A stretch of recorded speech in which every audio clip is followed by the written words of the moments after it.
అనారోగ్యం కాంగ్రెస్దే పాపం అంటూ స్కామ్లు బయట పెట్టాడనే భద్రత కుదింపు, ఆయనను కేసులో ఇరికించే ప్రయత్నం, రేవంత్ అనుచరుడు ఫహీం దుష్టపన్నాగం, ఆ పరిస్థితుల్లోనే పెద్దికి గుండెపోటు, సెక్యూరిటీ రివ్యూ పేరిట బీఆర్ఎస్ పై కుట్ర, దాన్ని వెంటనే ప్రభుత్వం రద్దు చేయాలి లేదంటే న్యాయస్థానాలను ఆశ్రయిస్తాం, మైనంపల్లికి గన్మెన్లతో భద్రత ఎందుకు, కాంగ్రెస్ పార్టీకి ఒక న్యాయం, బీఆర్ఎస్ కు మరో న్యాయమా, బీఆర్ఎస్ ప్రధాన కార్యదర్శి ఆర్ఎస్ ప్రవీణ్ కుమార్ అంటూ. అవు కదా, నాకు ఒక అనుమానం వస్తుంది, మైనంపల్లి హనుమంతరావు ఏమన్నా కూంబింగ్లలో పార్టిసిపేట్ చేసిండా లేకపోతే ఆయన మన ఇప్పుడు ప్రస్తుత ఏమన్నా పదవిలో ఉన్నాడా? ఆయనే కాక జానారెడ్డి గారికి ఉన్నటువంటి పదవి ఏంటి, మరి వాళ్ళకు 2+2 ఎందుకు ఇవ్వాలి, వాళ్ళకి ఎందుకు బుల్లెట్ ప్రూఫ్ వాహనం ఉంటుంది, ఇదంతా కూడా చర్చ కదా. ఇప్పుడు సరే ఈయనకు తీసేసిండ్రు కాబట్టి అక్కసు అనే దానికంటే కూడా మాలంటోళ్ళం కూడా అడుగుతా ఉన్నాం కదా, మరి ఎవరికి ఉంచుతున్నారు ఎవరికి తీసేస్తున్నారు, కారణం ఏంది? ఇగో ఒకసారి చూడండి, వీళ్ళు ఎవరికి సెక్యూరిటీ ఇచ్చి ఎవరికి సెక్యూరిటీ తీసేస్తున్నారు, దానికి కారణం ఏంటి చెప్పాలి. ఇదిగోండి, మైనంపల్లి హనుమంతరావు రైట్, ఆయనకైతే ఇక బ్రహ్మాండంగా 2+2 సెక్యూరిటీ ఇచ్చారు.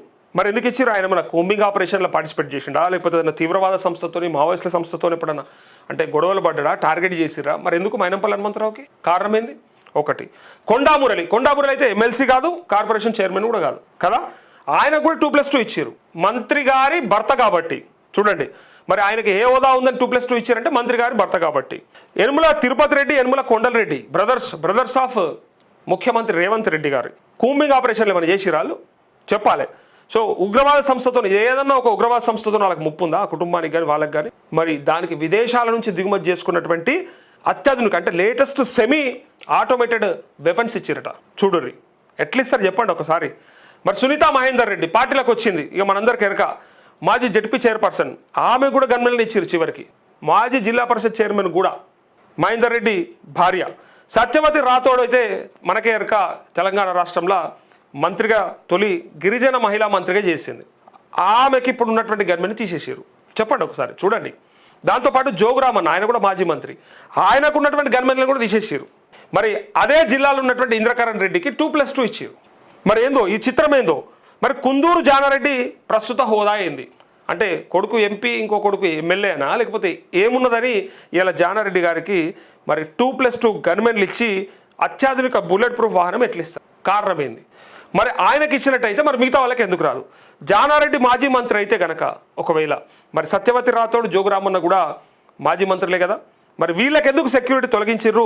అట్లా బీఆర్ఎస్ నాయకులకు ఒక న్యాయము, అట్లే కాంగ్రెస్ నాయకులకు ఒక న్యాయం అని డీజీపీ గారిని అడుగుతున్నట్టుగా. కారణం ఏంటంటే ఆర్ఎస్ ప్రవీణ్కు ఉన్నటువంటి దాన్ని కూడా అంటే ఆ సెక్యూరిటీని కూడా తీసేసిరని.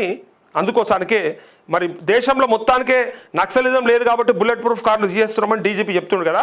మరి అట్లాంటప్పుడు కర్ణాటకలో మంత్రులకు బుల్లెట్ ప్రూఫ్ కార్లు లేవు, మరి తెలంగాణ మంత్రులకు కాంగ్రెస్ నాయకులకు ఎందుకు బుల్లెట్ ప్రూఫ్ కార్లు చెప్పాలి? ఇదొక క్వశ్చన్. అట్లే ఇంకొకటి, పెద్ది సుదర్శన్ రెడ్డికి ఇట్లా అవడానికి గల కారణం ఏంటిది అంటే మరి ఈయన చెప్తున్నది ఎంతవరకు వాస్తవమో మనకు కూడా తెలియదు. ఎందుకంటే కొన్ని ఎట్లుంటాయంటే రాజకీయాల్లో బట్టగాలు చేసేటివి కూడా ఉంటాయి, సందు దొరికింది కదా అని చెప్పి వాడుకునేది కూడా ఉంటుంది. కానీ ఇది ఎంతవరకు వాస్తవం మనకు తెలియకపోయినా ఆర్ఎస్ ప్రవీణ్ చెప్తున్నటువంటి మాట ఏంటంటే పెద్ది సుదర్శన్ రెడ్డికి ఇలా కావడానికి కారణం సీఎం రేవంత్ రెడ్డి సన్నిహితుడు ఫహీం ఖురేషి. ఈయన పేరు బాగినస్తుంది కదా, ఫహీం ఖురేషి, బ్రహ్మాండంగా వినిపిస్తుంది. కాంగ్రెస్ పాలన ఇంత క్రూరంగా ఉంటుందా అనే దానికి నిదర్శనమే పెద్ది సుదర్శన్ రెడ్డి ఉదంతం. నర్సంపేటలో ఉండే కొంతమంది వ్యాపారస్తులు వాసవి బిల్డర్స్కు కొంత భూమి అమ్మేశారు. అయితే ఆ భూమిపై ముఖ్యమంత్రి సన్నిహితుడు ఫహీం ఖురేషి కన్ను పడింది. వాసవి బిల్డర్స్కు చెందిన విజయ్ కుమార్, ఫహీం ఖురేషి కలిసి సైబరాబాద్లోని యూఓడబ్ల్యూలో కేసు పెట్టించి నర్సంపేటలో సుదర్శన్ రెడ్డి సన్నిహితులైన వ్యాపారస్తులను పోలీస్ స్టేషన్కు పిలిచి టార్చర్ పెట్టారు.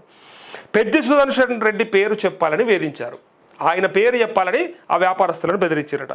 అందులో ఆయన్ను అక్యూజ్డ్గా చేర్చాలని కూడా ప్లాన్ చేశారట. చూడండి ఇంకా ఏం జరిగిందో.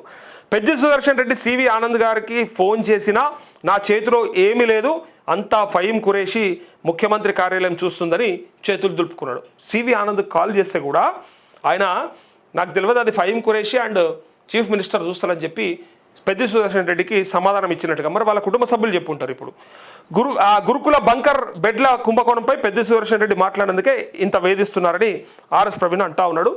సో వాస్తవం ఉంటే ఉండొచ్చు, వాళ్ళ కుటుంబ సభ్యులు చెప్పుండొచ్చు. ఇప్పుడు ఫహీం ఖురేషికి అండ్ అట్లే రేవంత్ రెడ్డికి సంబంధం అని చెప్పి సివి ఆనంద్ అన్నాడు అంటే సివి ఆనంద్కు ఫోన్ చేసిండా లేదనేది పక్కా సమాచారం ఉంటుంది. ఇలా ఇంత పెద్ద ఆరోపణ ఉత్తగానే చేయరు కూడా. ఇప్పుడు పెద్ది సుదర్శన్ రెడ్డి ఆనంద్కు కాల్ చేశారా లేదా, డీజీపీ గారికి కాల్ చేశారా లేదా అనేది లెక్క. ఇక చేసిండంటే పక్క ఇదే అన్నట్టు. సో దాన్ని బట్టి అర్థం చేసుకోవచ్చు. అయితే ఇక్కడ స్కామ్లు బయట పెట్టిండనే గురుకుల బంకర్ బెడ్లది స్కామ్ బయట పెట్టిండని చెప్పి అన్నారు కదా. సో దానికోసమే ఇలా ఆయన టార్గెట్ చేసిర్రు. అదే పరిస్థితిలో ఆయన ఆరోగ్యం చెడిపోయింది, అనారోగ్యం పాలయ్యిండని చెప్పి ఈ వార్త.